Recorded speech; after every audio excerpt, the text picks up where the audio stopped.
The question asked is, when can you establish that health savings account? Okay. I want to say, if you have access to My Benefits, you're familiar with that, we're constantly updating the functionality of that service.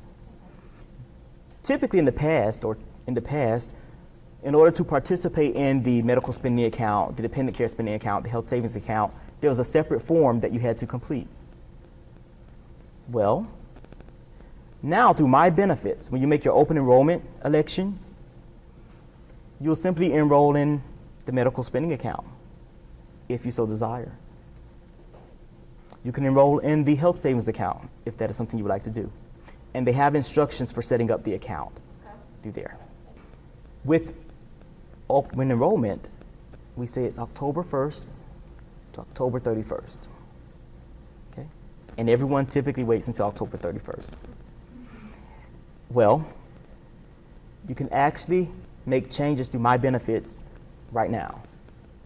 Effective September 15th, you are able to log into My Benefits and make your open enrollment changes. And that way, you can rest assured that you're not under the gun. It is done. When you do it through My Benefits, your HR is notified. All they have to do is go in and say, okay, yes, we authorize that. Done. Now, during open enrollment, what changes can you make? You can enroll in, drop, or change health plans. If you have the standard plan, you want to switch to the savings, you can do that. Have the savings, want to switch to the standard, it's possible. You can enroll in, drop, state vision plan. Perfectly fine to do that. Enroll in or re-enroll in Money Plus. Now, I want to say that the open enrollment that we have is passive, meaning that if there's no changes to be made, you don't have to do anything. So if you want everything to remain the same as is, that's perfectly fine. The exception to that would be the medical spending, the dependent care spending, the health savings account. But as far as your health coverage, your vision coverage, perfectly fine. Your life insurance, you don't have to do anything. Now, that fourth bullet, enroll in or increase optional life coverage with evidence of insurability. You'll notice that some years we say, well, you can actually increase your optional life coverage by $50,000. No questions asked. Unfortunately, that is not the case this year. You can still request to increase that amount, but you have to go through a process providing medical evidence of insurability. So it is a review process.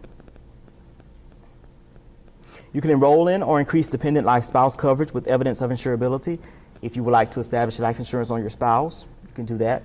Again, medical evidence is required, as well as supporting documentation, being a marriage license or a first page of federal tax document. You can enroll in dependent life child coverage,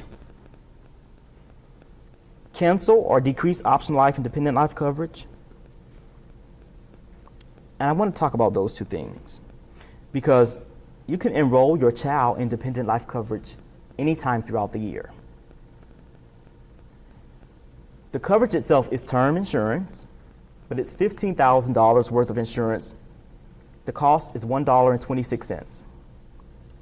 That $1.26 is regardless of whether you have one child or 50. It's still $1.26. And if you have 50, bless your soul. Okay? But the bottom line is, if you have children, that is something worthy to consider. And you can do that at any time. You can add that dependent life child coverage. You will have to provide a copy of the long-form birth certificate for that dependent child, but that can be done year-round. Also, you can cancel or decrease optional life and dependent life coverage. So if you decide that you want to decrease the amount of insurance that you have, maybe your age increased during 2018, so you know next year it's going to bump you into a higher category, and you want to reduce that, that's perfectly fine. You can do that during open enrollment as well.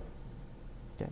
But I mentioned those two things together because it is possible to do those outside of open enrollment. Okay? So if you would like to add your child to dependent life child coverage and you'd make it as an open enrollment change, that's perfectly fine. Just know that that coverage will be effective January 1 of 2019.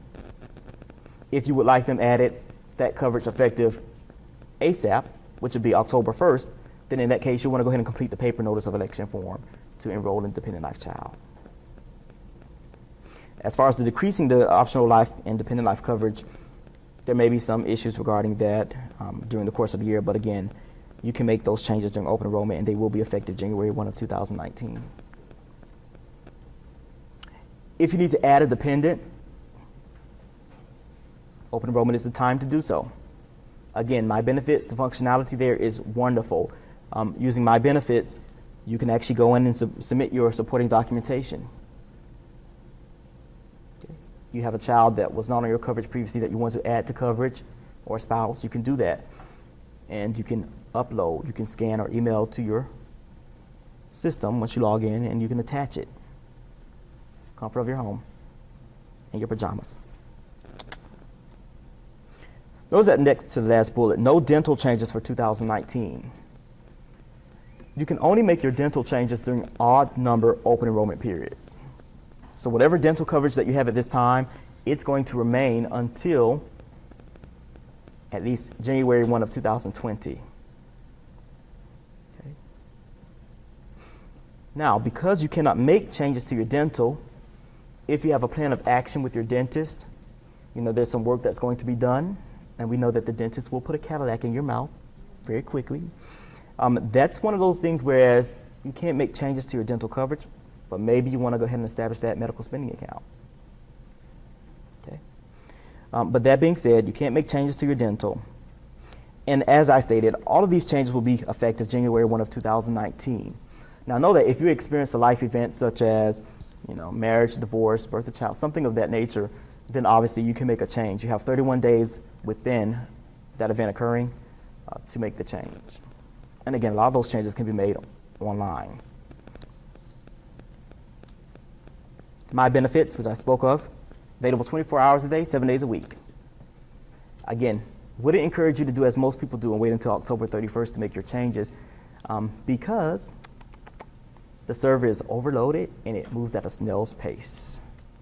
Okay. It's still probably faster than the benefit administrator. No offense. But with the volume of paperwork. But that being said, accessible 24 hours a day, 7 days a week. You can enroll in, re-enroll in Money Plus, review benefit statement, upload supporting documentation. The next bullet, I always harp on that. Update life insurance beneficiaries. You'll be surprised at the number of times where there's a death and the ex-spouse is getting a payment and the current spouse is livid. If for no other reason, use My Benefits simply to keep your beneficiaries updated.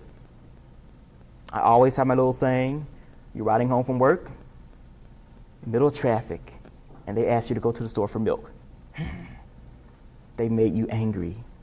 You can go home, log into My Benefits, and remove them as a beneficiary. They won't know. And then the next day, when you're on your way home and they say, I have dinner waiting, you can go home, sneak in the room, and add them back. All is well in the world. So there's a lot of different benefits for using My Benefits other than just open enrollment.